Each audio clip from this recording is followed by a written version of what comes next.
Bonsoir, la Commission européenne affirme que ce n'est pas elle qui a demandé à Athènes de couper la télévision et la radio publique grecque à la stupeur générale. La Grèce qui sera en grève générale demain en signe de protestation. Un pays qui ne pourra même plus compter sur son étiquette de pays développé puisque Morgan Stanley l'a dégradé au titre de pays émergent désormais. Alors, plus d'étiquette pays développé, plus de télé, plus de radio publique, plus plein d'autres choses évidemment suite aux privatisations. Que va-t-il rester à la Grèce? Voici les décodeurs de l'écho.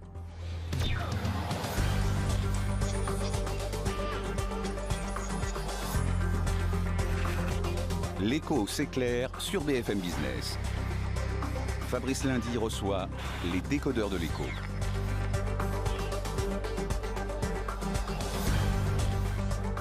Les décodeurs de l'écho, la grande tranche d'actualité le soir sur BFM Business, à la télé, à la radio, 19h, 20h30 tous les soirs, vous le savez, le principe est simple.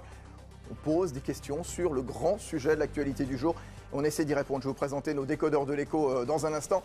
Vous avez évidemment la parole sur les décodeurs de l'écho, @bfmbusiness.fr, le compte Twitter décodeur écho. Alors nos décodeurs ce soir, je vous les présente, ils sont nombreux.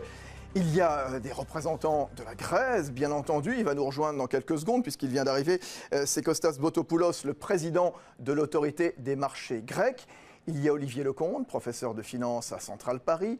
François Calfon, secrétaire national du PS, qui représente la gauche populaire, justement, qui a son mot à dire sur la scène européenne. Il nous dira lequel dans un instant. On est avec Stathis Kouvelakis, qui est représentant du Syriza. Le Syriza, vous savez, c'est le front de gauche grec. Et puis Benaouda Abdedaïm, notre expert, notre doc. En attendant également Jean-Dominique Giuliani, le président de la fondation Robert Schuman. Que du beau monde ce soir pour répondre à vos questions. Alors, depuis minuit, donc, vous le savez, eh bien, les télévisions grecques, écran noir sur les télés publiques. Les radios sont également muettes. Décision prise à la stupeur générale qui a suscité beaucoup de protestations, beaucoup de colère sur place. On ne comprend pas forcément. On y revient tout de suite. Explication avec Jean-Baptiste Huet. Il est minuit en Grèce hier soir. Voilà ce que les téléspectateurs installés devant leur poste découvrent.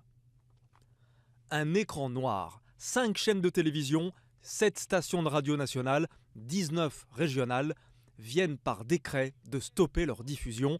Le groupe public ERT cesse ses activités. Plus de 2800 personnes se retrouvent en un instant sans emploi. D'après le gouvernement, l'ERT était extrêmement mal géré et coûtait beaucoup trop cher.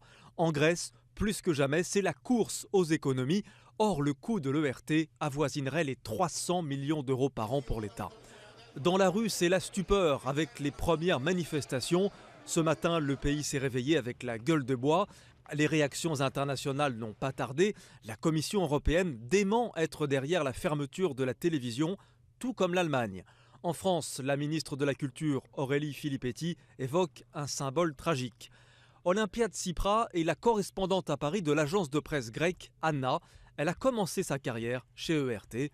Pour elle, c'est une demi-surprise. J'ai vu pendant quelques années comment ça fonctionne et ça profite. Bien sûr, j'étais étonnée comme tout le monde, mais je ne peux pas dire que j'étais totalement en colère ou triste parce que c'est une histoire qui traîne depuis des années et l'audience était toute petite. Et ça fonctionnait comme un peu la poubelle de tous les gouvernements. Dès qu'il y avait un gouvernement qui changeait, il y avait plein de nouveaux mondes qui entraient. Le gouvernement grec a dans la foulée mis sur la table un nouveau projet de télévision publique avec un nouveau nom, Nerit. Mais pour Olympia Tsipras, pas vraiment de changement en vue. On voit que le capital social, ce sera le même, le capital social de ERT. Et il y a un article particulier qui m'inquiète, un article numéro 15 où dit que le président et le conseiller général aura le droit directement d'attribuer un travail à un journaliste ou à un scientifique ou à une entreprise, etc. Ça, on ne comprend pas trop. Pour beaucoup d'observateurs, la manière forte était la seule possible pour réformer le groupe de télévision publique. En attendant, les Grecs continuent de gronder. Demain sera dans tout le pays une journée de grève générale. Voilà, grève générale donc demain jeudi, l'ERT, celle dont on va beaucoup parler dans une première partie d'émission. Eh bien, ce sont 3 chaînes de télévision, la radio, 19 stations régionales, 7 nationales, une radio qui émet dans le monde entier.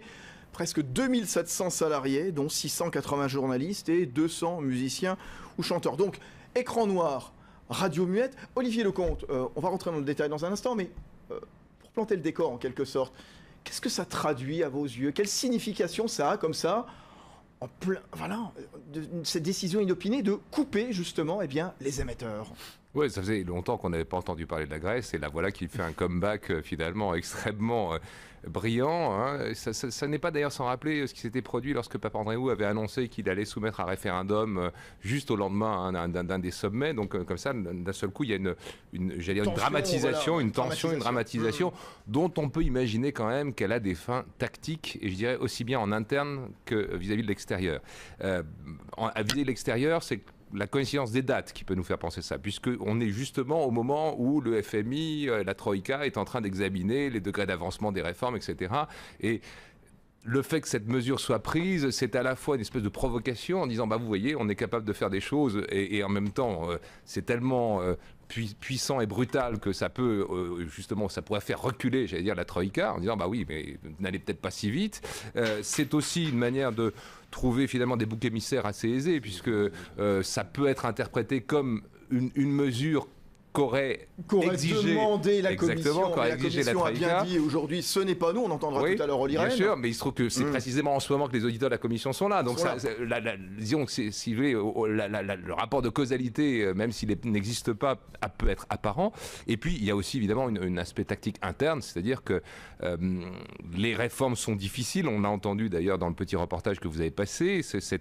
Le porte-parole du gouvernement a évoqué justement les grandes difficultés de gestion de cet organisme. Il a mentionné dans son communiqué le fait qu'il y avait 6 services comptables à l'intérieur de cette organisation qui ne se parlaient pas. Enfin bref, donc il semblerait que même à l'intérieur de la Grèce, ce soit considéré effectivement comme quelque chose de difficile. Et là, il s'agit donc de frapper un grand coup pour nous dire on veut réformer vraiment. Kostas Botopoulos, vous êtes le président de l'autorité des marchés grecs, l'autorité des marchés financiers. Au-delà de l'émotion qu'on peut tout à fait comprendre, cette décision qui arrive en pleine soirée comme ça, les Grecs n'ont pas compris, mais quelle signification vous y voyez, vous? Une signification politique, tout à fait, comme on vient de dire, et c'est tout à fait vrai, c'est une tactique qui se met en place par le gouvernement qui était coincé par une série de mauvaises nouvelles, toutes récentes, tant au niveau financier qu'au niveau politique. Donc c'est une sorte on essaye de faire passer l'image d'une grande réforme qui ne l'est pas, parce qu'on connaissait les problèmes de la télévision publique, mais on était déjà en train d'essayer de les régler autrement, c'est-à-dire plus graduellement, avec des mesures moins abruptes. Des mesures moins abruptes contre lesquelles combattent les salariés. 11 semaines de grève. Non, mais les partis politiques sont tous... Les salariés combattent comme combattent toutes les mesures qui les touchent personnellement. Mais il faut dire que tous les partis politiques sont d'accord pour que l'ERT soit réformé. Personne ne dit que l'ERT fonctionne bien. Mais on ne peut pas accepter qu'il soit fermé d'un jour à l'autre sans aucune négociation, même entre les 3 partis du gouvernement. Oui, malgré tout, tiens, François Calfon, quand même, l'ERT avait quand même besoin d'un assainissement quand même. Personne ne peut dire le contraire. Oui, mais alors vous savez, cette histoire ça remonte à loin. C'est-à-dire que la situation de la Grèce aujourd'hui, c'est l'histoire d'un drame annoncé. Au départ, quand il a été question d'y apporter un traitement de cheval libéral, dès cette époque-là, le FMI, en la personnalité de Dominique Strauss-Kahn, relayé par M. Blanchard, a dit qu'il fallait effacer une partie de la dette grecque. Que voit-on? On dit que l'économie, c'est aussi une question de confiance. On voit un mouvement ouvertement néo-nazi en Grèce, descendre dans la rue, commettre des attaques. On voit, pour accueillir la Troïka demain, face à des mauvais chiffres, quelque chose qui ressemble à une sorte de tragicomédie, que je trouve personnellement assez pathétique, et qui est quand même à l'image parce que quelque part, c'est une fable tout à fait avec une tragédie grecque, une unité de lieu, de temps, etc., de ce qu'est une forme de naufrage européen, où on est dans un dogmatisme très allemand, finalement, au détriment de la croissance et de l'emploi. Et là, clairement, l'équilibre... Alors, pour vous rassurer... Là, clairement, l'équilibre, on n'y est absolument. Pour ceux qui verraient la main allemande, on y reviendra tout à l'heure avec Ben Aouda Abdeldaïm, la décision du gouvernement grec de fermer la radio-télévision, Berlin a dit aujourd'hui...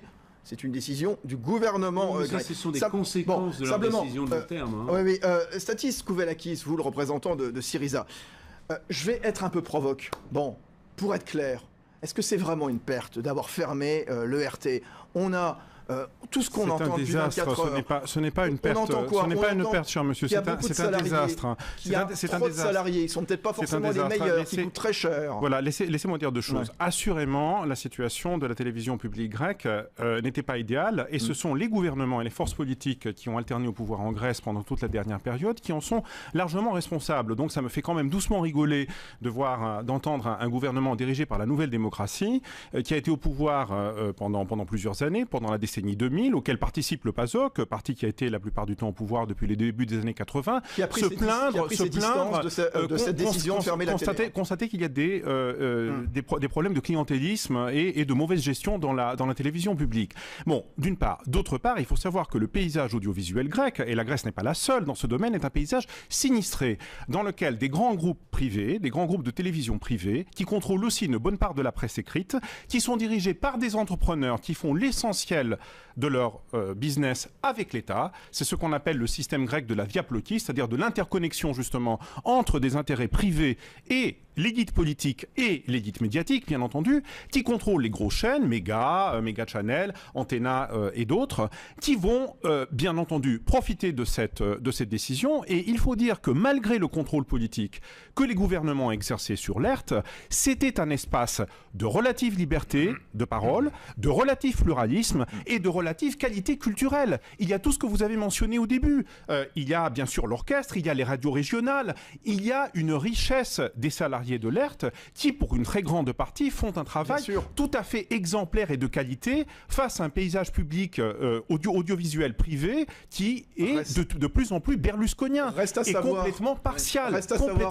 Ben Aouda Abdeldaïm, à quel prix aussi, justement? Je ne nie pas le travail de qualité que peuvent faire ces centaines de musiciens, ces centaines de journalistes, mais au final, la télé grecque, la radio grecque, c'est...